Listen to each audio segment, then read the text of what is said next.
Morning guys, मैं हूं चंद्र प्रकाश। Dear CP सब क्लासेस में आपका स्वागत है। देखिए, आज का जो सेशन है बहुत ही इम्पोर्टेंट होने वाला है, क्योंकि जो ये आज का सेशन करवाने जा रहा हूं वो क्या है, एडवांस मैथमेटिक्स से स्टार्टिंग करने जा रहे हैं। एडवांस मैथमेटिक्स का जो आपका पहला टॉपिक मैंने लिया है, हालांकि अलजेब्रा का ही पार्ट है, इसमें हम डिस्कस करने वाले हैं लीनियर इक्वेशन। तो आप सबसे पहले आप समझिएगा बेसिकली कि लीनियर इक्वेशन होती क्या है, जिसे बोलते हैं रेखीय समीकरण। इसे क्या बोला जाता है हिंदी में? रेखीय समीकरण।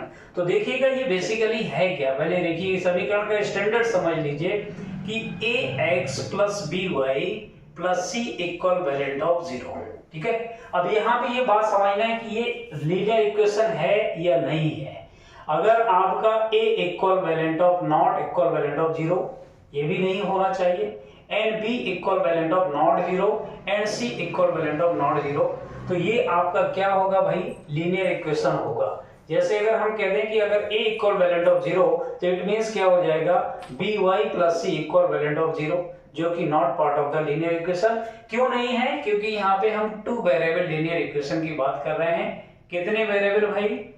टू वेरिएबल लीनियर इक्वेशन की बात कर रहे हैं। क्लियर है? हाँ या ना? और जहां पे टू वेरिएबल अगर है तो इसका मतलब है भाई आपको टू वेरिएबल लेना पड़ेगा। अगर हम सिंगल वेरिएबल की बात करते तो यहाँ पे ax plus c equivalent of 0, तब भी हम क्या बोल सकते हैं, ये भी लीनियर इक्वेशन है। क्लियर है? हाँ या ना? तो कहने का मतलब यह है कि अगर आपका डबल वेरिएबल लीनियर इक्वेशन की बात करते हैं तो यहाँ पे ये कंडीशन होना चाहिए, और a equivalent of not 0 and b equivalent of not 0 and also c equivalent of not 0। और यहाँ पे एक कंडीशन और होती है कि b square plus b square not equivalent of 0, तो तभी हम कह सकते हैं कि एक ऐसा समीकरण जो ax plus b y plus c equivalent of 0, अगर इसको एग्जाम्पल के रूप में देखें तो कहने का मेरा मतलब यह है 3x plus 4y plus 12 equivalent of 0।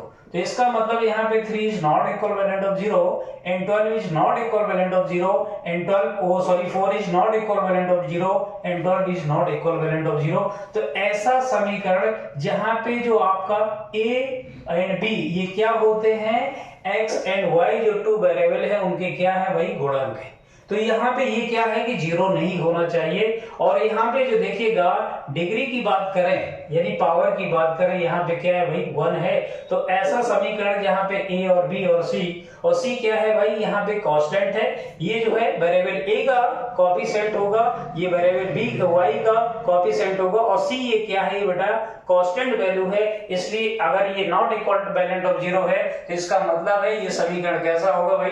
Linear समीकरण होगा। ठीक है, उम्मीद करता हूं आपको ये बात समझ में आई होगी। ठीक है, आगे और कंटिन्यू जो बात करते हैं, यहाँ पे देखिए लीनियर इक्वेशन जो होते हैं आपके दो प्रकार के होते हैं। पहला होता है भाई कंस्टेंट लीनियर इक्वेशन की बात करें, और दूसरा होता है इनकंस्टेंट। तो यहाँ पे देखिएगा जरा, पहला मैंने जो बोला है भाई कंसिस्टेंट, जो लीनियर इक्वेशन की बात करें, लीनियर इक्वेशन की जो बात करें, ये किस टाइप का इक्वेशन है?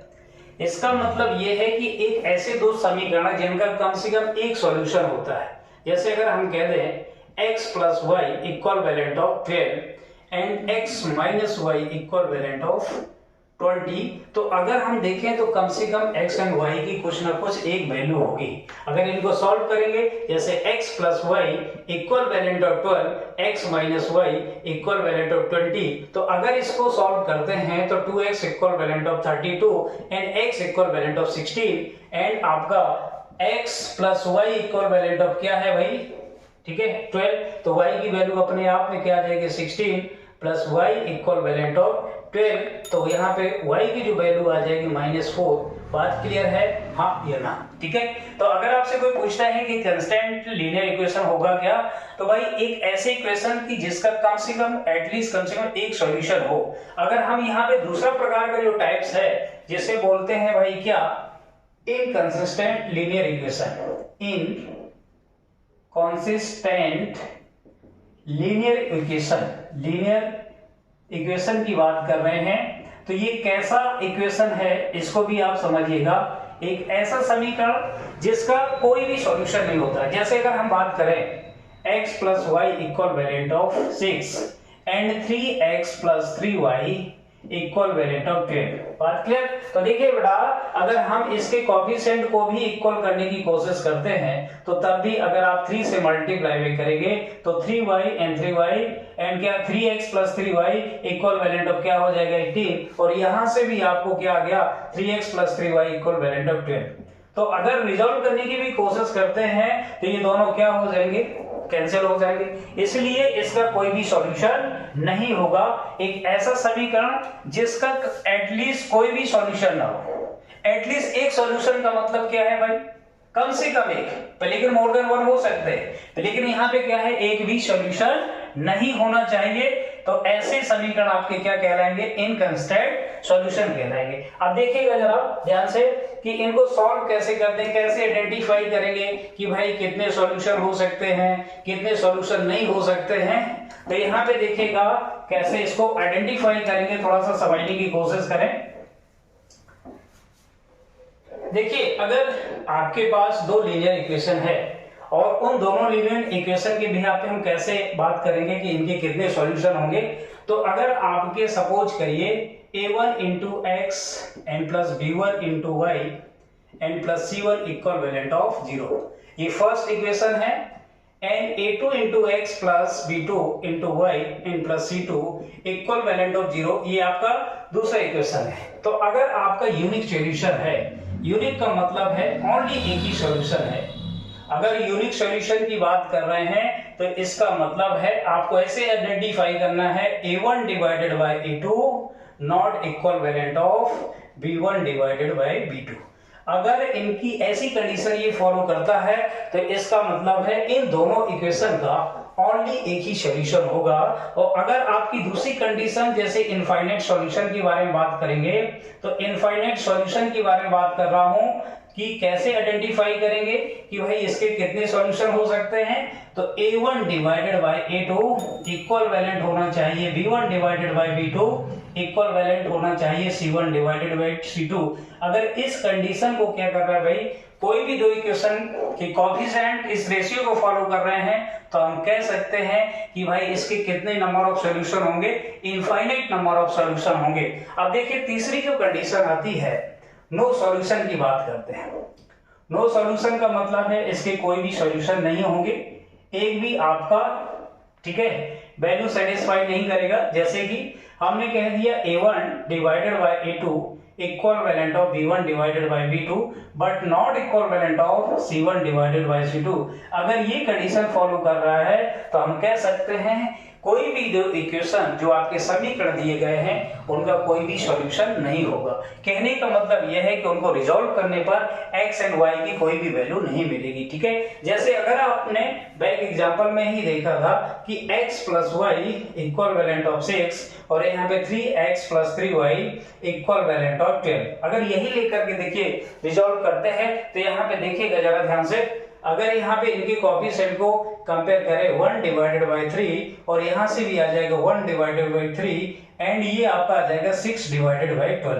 बट ये तो इक्वल हैं और लेकिन ये इक्वल नहीं है, इसलिए ये कंडीशन को क्या कर रहा है, सेटिस्फाइड कर रहा है, इसलिए ये क्या हो जाएगा, इसका कोई भी सॉल्यूशन नहीं होगा। इसका मतलब है ये किसका एग्जांपल हो गया, नो सॉल्यूशन का एग्जांपल हो गया। ठीक है, गेटिंग माय पॉइंट या नॉट। ठीक है, अब देखिए जरा एक पॉइंट और आता है यहाँ पे, थोड़ा सा समझने की कोशिश करें। एक एग्जांपल लेकर के भी आपको एक्सप्लेन कर देता हूं कि कैसे आप क्वेश्चन को आइडेंटिफाई करेंगे कि इसके कितने सॉल्यूशन होंगे।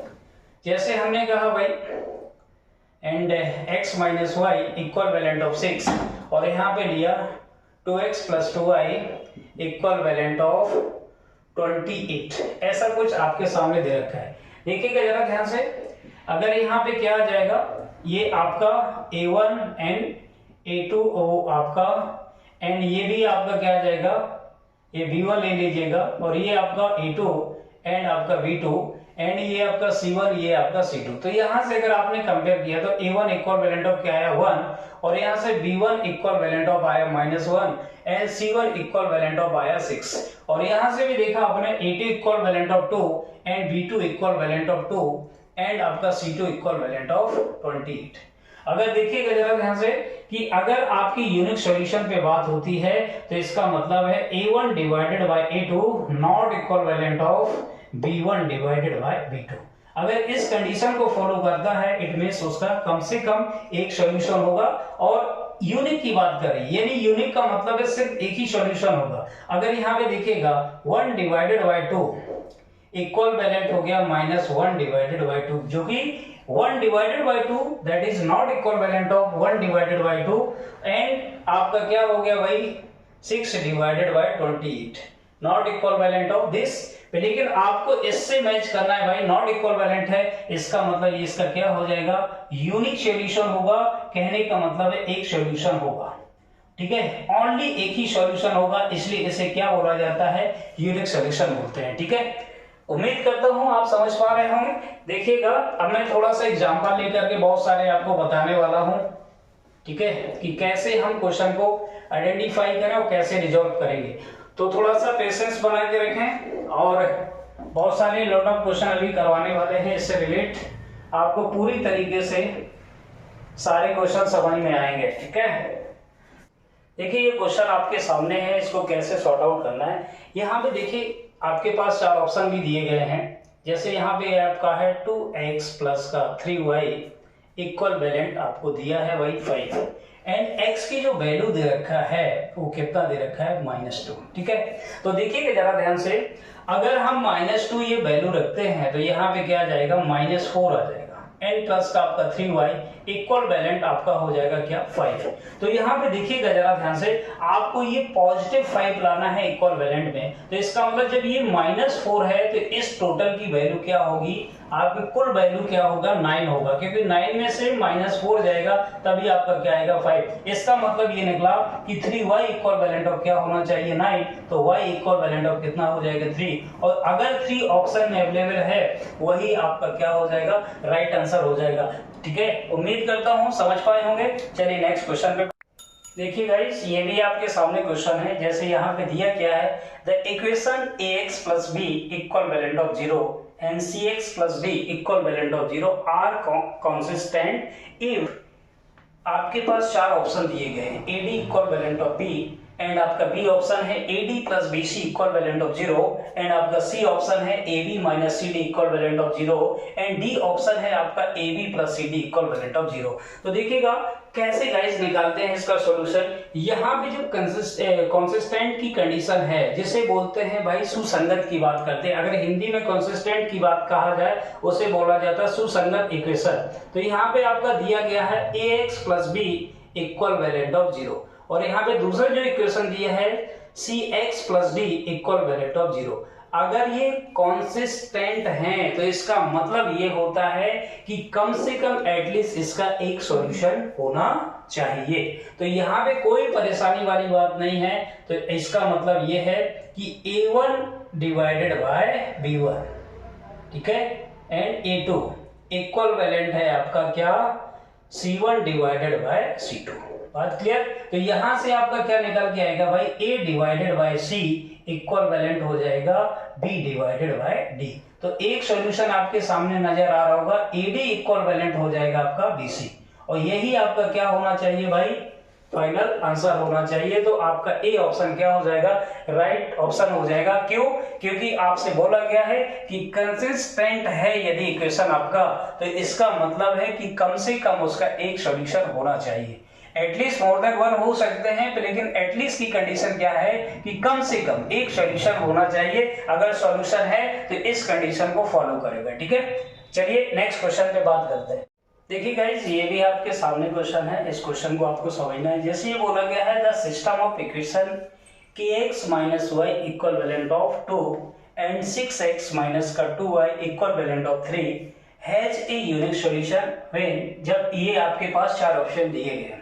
तो देखिएगा कौन सा ऑप्शन आपको राइट होगा। देखिए आपको मैंने बताया कि अगर आपके सामने क्या है यूनिक सॉल्यूशन की कंडीशन है, जैसे यहाँ पे दिया गया है कि x माइनस का y इक्वल वैलेंट ऑफ 2 और दूसरा जो इक्वेशन दिया गया है 6x माइनस का 2y equivalent of third, ये पहला इक्वेशन है, ये आपका दूसरा इक्वेशन है।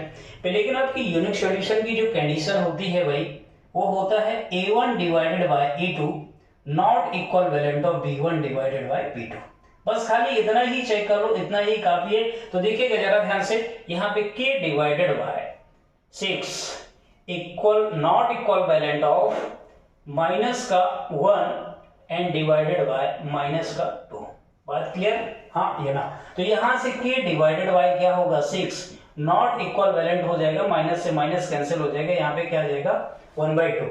अगर यहां से आप इसको कैंसिल करेंगे तो 3, तो k not equivalent of third, अगर ऐसा कोई ऑप्शन है वही आपका क्या हो जाएगा, राइट ऑप्शन होगा। इसका मतलब डी ऑप्शन क्या हो जाएगा, आपका राइट हो जाएगा। अब इसका भी देखिए मतलब समझ लीजिए भाई कि ऐसा क्या मतलब है कि नॉट इक्वल वैलेंट ऑफ 3 का मतलब क्या है, कि इसका मतलब ये है भाई कि इस वैल्यू के अलावा अगर हम देखिएगा जरा ध्यान से, अगर k x माइनस का y इक्वल वैलेंट ऑफ 2, यहां से अगर मैं k की वैल्यू थर्ड रखता हूं तो इसका मतलब 3x एंड माइनस का क्या आ जाएगा y इक्वल वैलेंट ऑफ 2, और यहां से भी आप देखें भाई 6x माइनस का 2y equivalent of third. देखिए अब यहां पे आपका क्या है भाई, अगर आपका a1 divided by a2 equivalent हो जाएगा b1 डिवाइडेड बाय b2, और इसका मतलब है c1 not equivalent of c1 divided by c2। इसका मतलब आपका जो इक्वेशन होगा देयर इज नो सॉल्यूशन। तो यहाँ पे देखिए इसका मतलब है k not equivalent of 3 के अलावा अगर कोई भी वैल्यू यहाँ पे पुट करते हैं k की, तो इसका मतलब उसका कोई ना कोई सॉल्यूशन होगा। लेकिन k equal not equivalent of third होना चाहिए। अगर इक्वल वैलेंट ऑफ थर्ड हो गया इसका मतलब है देयर इज नो सॉल्यूशन। क्यों? क्योंकि इनका जो ये कंडीशन है क्या करेगा, वो सेटिस्फाइड करेगा। इसका मतलब है कि भाई हमारा कोई भी सॉल्यूशन नहीं होगा। और जबकि यहाँ पे क्या बोला गया है, एक यूनिक सॉल्यूशन पे बात कही गई है कि एटलीस्ट कम से कम ओनली की कंडीशन होगा कि यूनिक का मतलब है ओनली एक ही सॉल्यूशन होना चाहिए, और एक सॉल्यूशन क्या होगा, अब यहाँ पे कोई ना कोई एक ऐसी वैल्यू होगी जो क्या करेगी, एक ही आपका आंसर देगी। ठीक है, चलिए अब नेक्स्ट क्वेश्चन पे बात करते हैं। देखिए गाइस ये क्वेश्चन भी आपके सामने है। जैसे यहाँ पे क्या पूछा गया, the value of y in the solution of the equation आपको दिया है 2 की power x plus y equivalent है आपका 2 की power x minus y equivalent है अंडर रूट ऑफ 8। तो इस बात को आपको समझना है कि अगर इसका मतलब है कि 2 की power x plus y equivalent होगा अंडर रूट ऑफ 8 एंड 2 की power x minus y equivalent होगा आपका अंडर रूट ऑफ 8। तो इसका मतलब ये निकलेगा 2 की power x plus y equivalent होगा, अगर देखिएगा जरा ध्यान से इस बात को अगर लिखें 2 अंडर रूट ऑफ 2 लिख सकते हैं कि नहीं, और यहाँ पे 2 की पावर 1 और ये हो जाएगा भाई 2 की पावर 1/2। ठीक है, तो यहाँ पे आ जाएगा 2 की पावर 3/2, और यहाँ पे हो गया भाई 2 की पावर x प्लस वाई। तो यहां से आपका जो रिजल्ट मिला x plus y equivalent of 3/2। एक तो आपका x प्लस वाई की वैल्यू मिल गया। अगर इसके बिहाफ पे अगर आप निकालेंगे 2 की power x minus y equivalent हो जाएगा 2 की पावर 3/2। तो यहां से आपका x minus y equivalent हो जाएगा आपका 3/2। अब देखिएगा जरा ध्यान से, इन दोनों को अगर सॉर्ट आउट करते हैं तो आपका आंसर क्या आने वाला है, यहाँ पे आपके बेस क्या है सेम, तो ये आपका 3 प्लस 3 अगर ऐड करते हैं तो 2x इक्वल वैलेंट हो जाएगा आपका 3 प्लस 3 यानी 6 एंड 3/2 एंड प्लस 3/2, तो आपका क्या आ जाएगा 6/2। तो यानी 2x इक्वल वैलेंट ऑफ आपका आया 3, x इक्वल वैलेंट ऑफ आपका आ गया 3/2। ठीक है, x की जब वैल्यू मिल गया तो आपका इस किसी भी एक इक्वेशन में x की वैल्यू पुट करेंगे आप आंसर पाएंगे। तो यहाँ पे x की वैल्यू आपने पुट किया भाई 3/2 n plus y equivalent हो गया आपका 3/2, तो y इक्वल वैलेंट ऑफ क्या आ गया आपका 0। ठीक है, और आपको क्या चाहिए था भाई, y की वैल्यू चाहिए था। अगर x की वैल्यू भी पूछा गया होता तो x की वैल्यू भी फाइंड कर पाते, एंड y की वैल्यू पूछा गया है तो आपका राइट आंसर क्या हो जाएगा कि y इक्वल वैलेंट ऑफ 0। ठीक है, चलिए नेक्स्ट क्वेश्चन पे डिस्कस करते हैं। गाइस ये भी आपके सामने क्वेश्चन है, यहाँ पे लिखा गया है x प्लस 2y less than equal to third, और यहाँ पे कंडीशन क्या दे रखी है x is greater than 0 and y is greater than 0 then one of the solution is, उनमें से पूछा गया है कि भाई इस कंडीशन को जो फॉलो करे, 4 ऑप्शन दिए गए हैं आपके, उनमें से कौन सा आपका राइट आंसर है। तो देखिए सबसे पहले दोनों कंडीशन को हमें ये देखना है।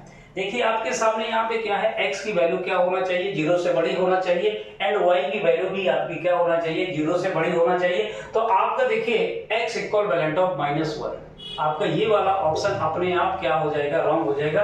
क्यों?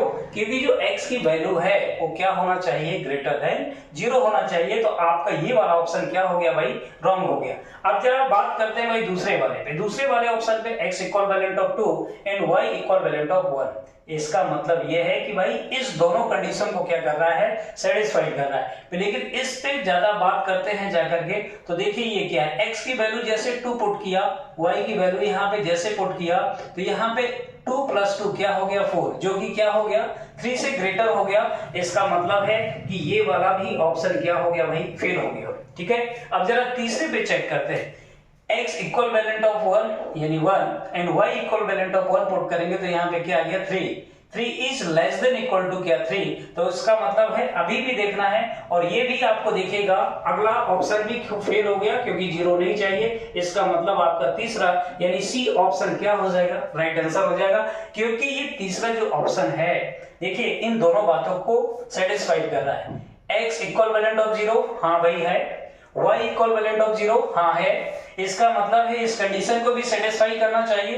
x की वैल्यू हमने क्या रखा, 1, y की वैल्यू हमने जैसे 1 रखा, तो इसका मतलब ये क्या बन गया, 2, और ये क्या बन गया आपका 1, यानी 2 + 1 क्या बन गया, 3, और जो कि 3 क्या है भाई, less than equal to 3rd। बात क्लियर, यानी कंडीशन इज सेटिस्फाइड। तो इसका मतलब है आपका तीसरा वाला क्वेश्चन क्या हो जाएगा, राइट हो जाएगा। तीसरा वाला जो ऑप्शन है आपका राइट हो जाएगा। चलिए नेक्स्ट क्वेश्चन देखिए गाइस, ये भी बहुत बढ़िया क्वेश्चन है।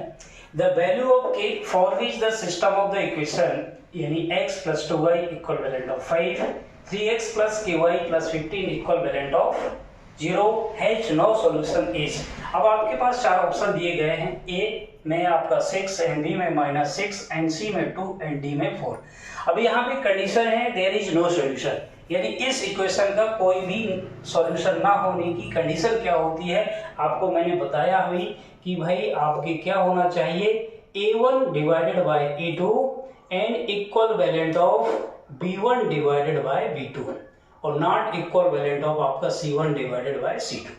अगर इस कंडीशन को फॉलो करेंगे तो इसका मतलब है उस इक्वेशन का कोई भी सॉल्यूशन नहीं होगा। अगर इससे अगर कंपेयर करते हैं, देखिएगा जरा ध्यान से कि आपका दिया क्या है, आपका x + 2y and equivalent of 5। तो यहां से हमने देखा भाई a1 × x + b1 × y equivalent of c1। तो यहां से a1 की जो वैल्यू आया वो क्या आया, 1 आया, एंड आपका जो b1 की जो वैल्यू आया वो क्या आया भाई, 2 आया। अब दूसरे इक्वेशन पे देखिए बात करते हैं जरा, 3x + ky and +15 equivalent of 0। अगर आप इक्वल वैलेंट कर देते हैं तो ये सीधा डायरेक्टली क्या आ जाएगा, -15 आ जाएगा। और अगर a2 × x + b2 × y equivalent of c2, ठीक है। तो यहां से a2 क्या आ जाएगा आपका 3rd एंड b2 क्या आ जाएगा आपका k एंड आपका c2 आ जाएगा आपका -15। तो आप देखिएगा इसी कंडीशन पे ही बात कर लेते हैं, a1 डिवाइडेड बाय a2 यानी 1 divided bye 3rd equal valent होगा b1 divided by b2। b1 क्या है भाई 2 एंड b2 की वैल्यू क्या है यहाँ पे k। तो यहां से क्या आ जाएगा भाई, k इक्वल वैलेंट आपका आ गया 6। यानी आपका अगर ऐसा कोई ऑप्शन है जो आपका k की वैल्यू क्या दे रहा है भाई, 6 दे रहा है, तो यानी ए ऑप्शन ही आपका क्या हो जाएगा, राइट आंसर हो जाएगा। ठीक है, उम्मीद करता हूं ये बात पूरी तरीके से समझ गए होंगे। देखिए गाइस, ये क्वेश्चन भी बहुत बढ़िया, यहाँ पे लिखा है इफ का मीन्स यदि, यानी 2 की पावर a + 3 की पावर b इक्वल वैलेंट है आपका 17 के, एंड 2 की पावर a + 2 माइनस का 3 की power b + 1 equivalent of 5 के। देन आपको ये बताना है कि a की वैल्यू क्या होगी एंड b की वैल्यू क्या होगी। आपके पास देयर आर 4 ऑप्शन, यहाँ पे 4 ऑप्शन दिए गए हैं, तो आपको सॉल्व करके ये निकालना कि कौन सा ऑप्शन आपका क्या हो जाएगा, राइट हो जाएगा। तो देखिए सबसे पहली बात, यहाँ पे पहली अगर आप इक्वेशन पे बात करें, a की पावर 2 प्लस यहाँ पे 3 की पावर b इक्वल वैलेंट है आपका 17 के। अगर इसी में थोड़ा सा प्रयास करने की कोशिश करें तो यहाँ पे देखिए ये 17 है जो क्या है भाई प्राइम है। यहाँ पे 2 की पावर, इसका मतलब है भाई 2 के मल्टीपल में आएगा, 2 से डिविजिबल होगा और कोई दूसरा भी नंबर होगा जो 3 से डिविजिबल होगा। तो अगर हम इस बात को ऐसा ब्रेक कर लें कि 8 + 9 ऐसा कुछ कर लें, बहुत बढ़िया, आपको समझ में आ रहा होगा। तो इसका मतलब ये क्या लिखा हुआ है 2 की पावर 3 एंड प्लस ये क्या लिखा हुआ है 3 की पावर 2। तो यहाँ पे a की पावर 2 यानी 2 की पावर a एंड आपका 3 की पावर b। तो यहां से आपकी कंडीशन क्या आई, a equivalent of 3 and b equivalent of 2। बात क्लियर। लेकिन अगर भाई इस कंडीशन को सेटिस्फाई कर रहा है तो इसका मतलब है हमें इस कंडीशन को भी ध्यान में रखना है। देखिएगा जरा ध्यान से, अगर a की वैल्यू 3 पुट करते हैं तो क्या हो जाएगा 2 की पावर 5 एंड आपका माइनस हो जाएगा 3 एंड b कितना आया भाई आपका 2 एंड यानी 3 की पावर 3। तो इक्वल वैलेंट क्या आना चाहिए 5 आना चाहिए। तो यहाँ पे इसका मतलब क्या है भाई 32 एंड 32 माइनस का ये क्या हो जाएगा 27, दैट इज इक्वल वैलेंट हो जाएगा भाई क्या 5। इसका मतलब है कि a equivalent of 3 b equivalent of 2 पे आपका क्या है भाई सेटिस्फाई कर रहा है। तो आप देखिए इनमें से ऑप्शन कौन सा है, आपका डी ऑप्शन है, यही आपका क्या हो जाएगा राइट आंसर हो जाएगा। ठीक है, तो आपको देखिए एक ही इक्वेशन की बिहाफ पे ही आपने क्या एनालिसिस कर लिया कि आपका कौन सा आंसर क्या हो जाएगा राइट हो जाएगा। क्योंकि यहाँ पे देखा मैंने भाई 17 था, 17 को 2 टुकड़ों में ब्रेक किया कि एक आपका 2 की फॉर्म में बन जाए, एक आपका 3 की फॉर्म में बन जाए। तो मैंने क्या कर लिया भाई एक 3 के मल्टीपल में यानी 3 की पावर में कैसे बनाएंगे, तो आपका उसको भी मैंने 9 एंड प्लस क्या कर लिया 8 क्या है 2 की पावर में होगा और 9 क्या है भाई 3 की पावर में होगा। तो इसका मतलब क्या बन गया 2 की पावर 3 और ये क्या बन गया 3 की पावर 2। तो a की वैल्यू क्या निकल के आया 3 एंड b की वैल्यू क्या निकल के आया 2। ठीक है, एक्सपेक्ट करता हूं कि आप समझ पा रहे होंगे। ठीक है।